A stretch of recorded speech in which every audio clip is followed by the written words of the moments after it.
Nah, sampai sini dulu. Ada yang ditanyakan, silahkan.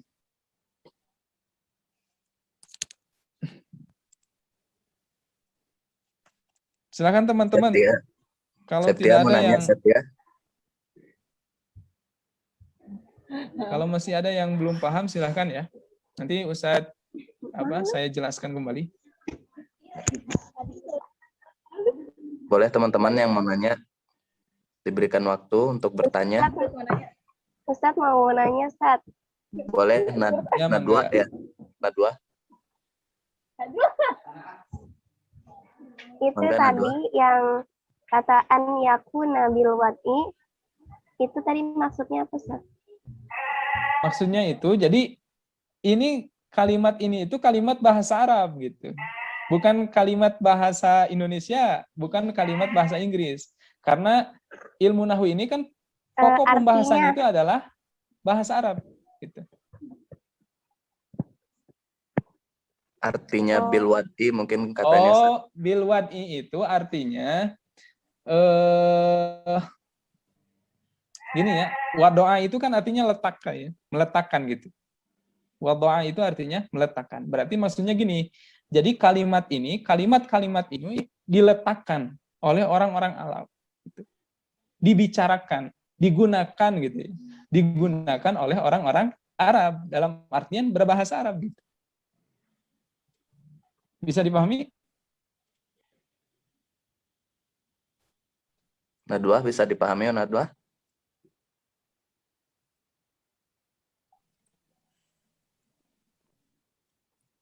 Kalau sudah dipaham, mungkin ada yang mau bertanya lagi, silahkan. Karena Ya, silakan Haji. Itu yang an yakuna bil wad'i, kan contohnya la yuflihul kasulu. Itu Afwan ya, maaf, ini contoh ini ya, contoh yang 4 ini, itu contoh kalam. Jadi bukan masing-masing ini ya. Iya, Ustaz. Bukan masing-masing. Dalam artian ini kalam yang sudah memenuhi 4 syarat ini gitu. Jadi bukan masing-masing ini. Ya. Ana mau nanya yang ini, Ustaz. Itu ya, la yuflihul kasulu. Itu harokat akhirnya kenapa domah dua-duanya, Ustaz? La yuflihul kasulu, karena nanti ya. Ini kan ada dalam kaidah ilmu nahwu ini ya. Nanti ini masih jauh. Ada yang disebut dengan fa'il. Al-kasulu ini kenapa dia berharokat akhir dhamma? Karena dia dalam kaidah nahwu itu disebut fa'ilun. Gitu. Jadi sebagai subjek ya. Jadi yang tidak beruntung itu siapa? Berarti kan orangnya, subjeknya. Siapa? Orang yang malas gitu kan. Orang yang malas tidak akan beruntung gitu kan. Kan gitu kan dalam struktur bahasa Indonesia juga ada SPOK ya. Nah, cuman terkadang berbeda strukturnya dengan bahasa Arab. Fa'il itu atau subjek itu bahasa Arab itu diletakkan setelah fi'il atau kata kerja. Gitu. Jadi bukan layuf al-kasula atau al-kasuli apalagi. Gitu. Nah ini kan nanti ada kaidahnya dalam ilmu nahwu disebut dengan fa'il. Gitu, Akhi. Iya. Boleh nanya satu lagi? Boleh.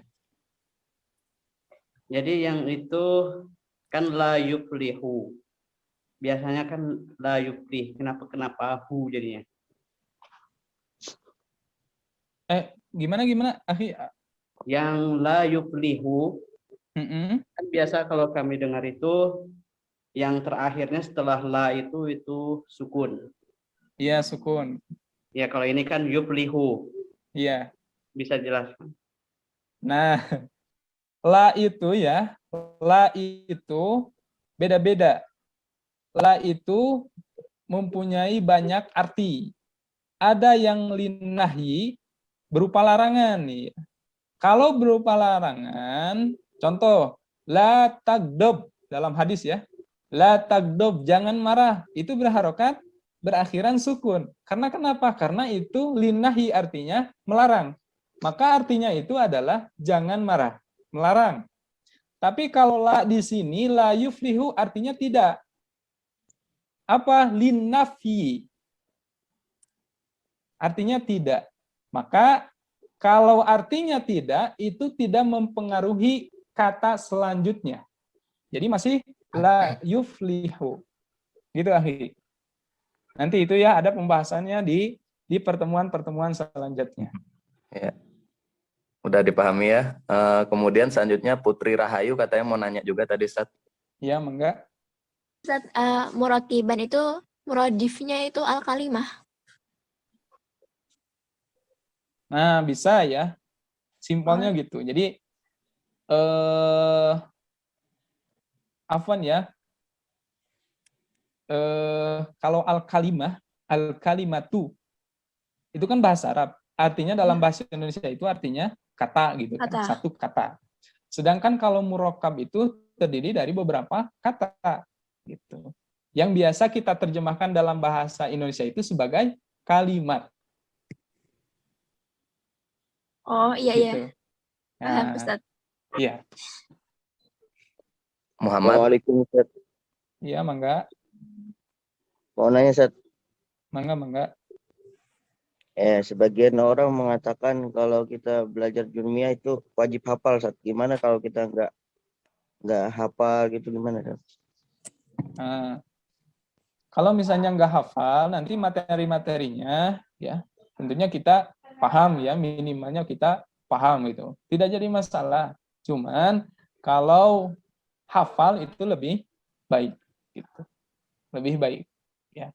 Contoh nih saya dulu ketika di kuliah ya, ketika di kuliah itu kan belajarnya Alfiyah Ibnu Malik ya. Alfiyah Ibnu Malik. Dosen itu tidak menuntut para santri atau mahasiswa untuk menghafal matannya gitu kan, matan alfiyahnya, tidak. Yang penting paham apa maksudnya gitu. Naam Ustaz. Syukron. Iya, afwan. Tapi kalau hafal itu lebih baik tentunya. Oke, udah dipahami. Ya Allah. Ada masuk pertanyaan juga ini, Ustaz. Afwan, Ustaz, Iya, mangga. berarti murakkab dalam bahasa Arab apakah disebut jumlah? Ya. Secara umumnya bisa ya, bisa disebut dengan jumlah gitu kan. Bisa disebut dengan jumlah. Cuman kalau jumlah itu pasti dipahami gitu kan. Pasti mufid gitu kan. Kalau jumlah nih ya, kalau jumlah itu pasti mufid, dapat dipahami. Kalau murakkab itu terkadang dipahami, terkadang tidak. Seperti tadi, idza hadarul ustad, apabila ustad telah hadir. Berhenti di sana ya, perkataannya itu berhenti di sana. Maka itu kan tidak dipahami ya. Tidak dipahami, ini masuk murakkab gitu, masuk murakkab. Jadi murakkab itu terkadang dipahami, terkadang tidak dipahami gitu. Tapi kalau jumlah ya, jumlah itu selalu dipahami. Selalu dipahami.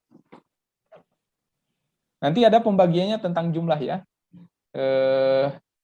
Jadi yang belum paham ya apa itu jumlah, nanti di pertemuan selanjutnya itu ada pembahasan tentang jumlah insya Allah. Kemudian ini juga ada, Ustaz, mirip. Nama lain kalam juga bisa disebut jumlah mufidah. Jumlah mufidah, nah bisa ya. Itu kan jumlah mufidah bisa gitu. Kan namanya juga mufidah, gitu kan mufidah. Berarti kalam gitu kan, kalam mufid atau jumlah mufidah bisa. Makanya dalam ini ya, dalam matan alfiyah itu kan kalamuna lafzun mufidun gitu kan. Kalamuna lafzun mufidun kastaqim wasmun wa filun huwa wa harfunil kalim gitu kan. Kalamuna lafzun mufidun. Berarti kan sama seperti jumlah mufidah.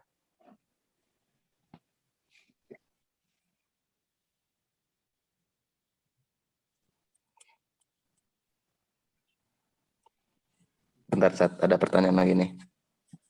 Iya, mangga. Afwan Ustaz, maksud dari pertanyaan saya itu yang dimaksud dari kata an yakuna bil wad'i itu apa? Sedangkan an yakuna mufidah adalah kalimat itu harus sempurna dipahami atau dipahami gitu. Ya. Ya, mufid itu sekali lagi harus sempurna. Kalau sempurna tentunya dapat dipahami gitu ya, dipahami. Seperti tadi di sini kan al ilmu nafiun, ilmu itu bermanfaat, itu kan sudah sempurna ya strukturnya. Kalau sudah sempurna tentunya orang yang mendengarkan ya kalimat tersebut akan paham gitu. Itu mufid. Kalau bil wad'i itu tadi, jadi kalimat ini diutarakan oleh orang-orang Arab dalam artian berbahasa Arab. Kan itu ya. Jadi ilmu nahu ini fokusnya ke bahasa Arab. Gitu. Jadi tidak mungkin kaidah-kaidah ilmu nahu ini diterapkan ke dalam bahasa Inggris. Tidak mungkin diterapkan ke dalam bahasa Indonesia. Tidak mungkin diterapkan ke dalam bahasa Mandarin gitu. Harus ke dalam bahasa Arab. Itu artinya bil wad'i. Jadi antum sekarang nih ya, teman-teman belajar ilmu nahu. Ini nanti tidak bisa diterapkan ke bahasa Indonesia. Contoh, saya sedang tidur. Saya sedang tidur. Pakai ilmu nahu. Ini apa? Kaidah kata saya apa ya? Itu tidak mungkin. Susah. Sedang ini apa ya kaidahnya? Atau tidur ini apa ya kaidahnya dalam ilmu nahu? Itu tidak mungkin, susah. Karena kan tidur itu tidur ya. Tidak mungkin tiduru atau tidure tiduri gitu kan. Susah gitu kan. Karena kan kaidah ilmu nahu tadi itu ya, kaidah untuk menentukan akhir harokat. Akhir harokat dari suatu kata dalam struktur kalimat gitu. Ya. Baik, sudah dipahami ya, Nadwah ya. Kemudian Ustaz ada yang bilang nih Ustaz, sesudah pembelajaran apakah PPT mau di-share sama Ustaz? Oh, insya Allah nanti saya share ya di grup ya, insya Allah. Baik, teman-teman Solo, PPT-nya di-share ya. Ustaz, Ini Ustaz ada pertanyaan juga Ustaz. Ustaz, ya, siapa yang menjadikan harakat akhir itu penting karena orang Arab juga mensukunkan harokat akhir ketika berbicara, Ustaz. Menarik, Ustaz. Iya ya. Biasanya yang disusunkan itu adalah kata terakhir. Tapi kata-kata sebelumnya itu biasanya diberikan harokat. Ya. Contoh nih ya.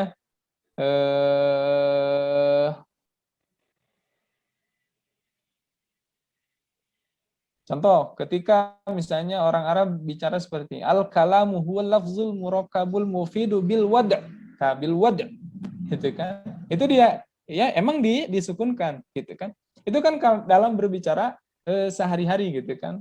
Tapi kan yang betulnya itu ketika contoh ditulis misalnya, ditulis. Itu kan harus ada harokat akhirnya gitu. Harokat akhirnya. Gitu. Mungkin simpelnya emang dulu ya tulisan bahasa Arab itu tanpa titik, tanpa harokat, gitu. Tapi karena ditakutkan terpengaruh oleh bahasa-bahasa yang lain, sehingga generasi-generasi selanjutnya itu kalau sudah misalnya ya bahasa ini terpengaruh oleh bahasa asing, maka generasi-generasi selanjutnya itu akan kebingungan. Makanya dibuatkan titik, dibuatkan harokat. Untuk apa? Untuk mempermudah generasi-generasi selanjutnya. Mungkin kayak kita di Indonesia juga ada bahasa gaulnya gitu, Ustaz ya. Cuman tetap kita mempelajari kaidah bahasa Arab, bahasa Indonesia yang baik dan benar gitu. Nah, gitu. Iya. Baik teman-teman, udah paham semua yang disampaikan Ustadz?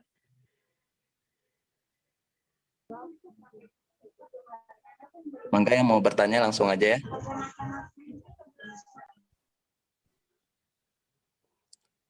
Nih Ustaz, ada pertanyaan nih Ustaz. Ustaz Afwan mau bertanya tapi pembahasannya agak keluar dari pembahasan. Ana pernah dengar tentang bahasa Amiyah dan Fushah. Kalau bedanya Arab Amiyah sama Fushah itu apa?